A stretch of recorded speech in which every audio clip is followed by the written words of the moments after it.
নমস্কার সবাইকে, পুটি রান্নাঘরে আপনাদের স্বাগত। আমি আজকে এখানে বানাবো কুমড়ো পাতা চিংড়ি মাছ দিয়ে। তো তার জন্য আমি কড়াইটা নিয়েছি, যেখানে বানাবো আর কি, যার মধ্যে রেখে। তো কড়াইয়ের মধ্যে আমি এক এক করে কুমড়ো পাতাগুলো সাজিয়ে নিয়েছি। তারপরে আমি চিংড়ি মাছগুলো কেটে ধুয়ে নুন হলুদ মাখিয়ে রেখেছিলাম। আর এখানে আমি কাঁচা লঙ্কা কুচিয়ে নিয়েছি।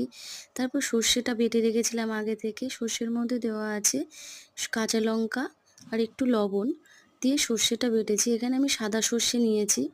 আপনারা চাইলেন কালো সর্ষে দিয়েও বানাতে পারেন। তো তার মধ্যে আমি চিংড়ি মাছগুলো দিয়ে দিয়েছি। চিংড়ি মাছের মধ্যে সর্ষে বাটা, কাঁচা লঙ্কা কুচি, লবণ, হলুদ আর সর্ষের তেল দিয়ে ভালো করে মাখিয়ে নিচ্ছি।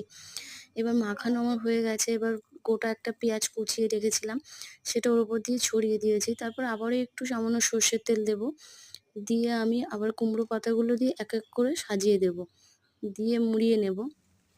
এইভাবে বানিয়ে খেয়ে দেখবেন, আশা করি খুবই ভালো লাগবে। তারপরে আমি এখানে ঢাকা দিয়ে দেব। রান্নাটা ঢাকা চাপা দিয়েই হবে, যেহেতু এখানে ভাপেই হবে, তো তেল বেশি লাগবে। আর জল এখানে ব্যবহার করা যাবে না। তো জল না দিয়েই আমরা ঢাকা চাপা দিয়ে রেসিপিটা বানাবো। তো দেখুন কতটা সুন্দর লাগছে দেখতে। তো এখানে হয়ে যাওয়ার পরে আমি সর্ষের তেল দেব।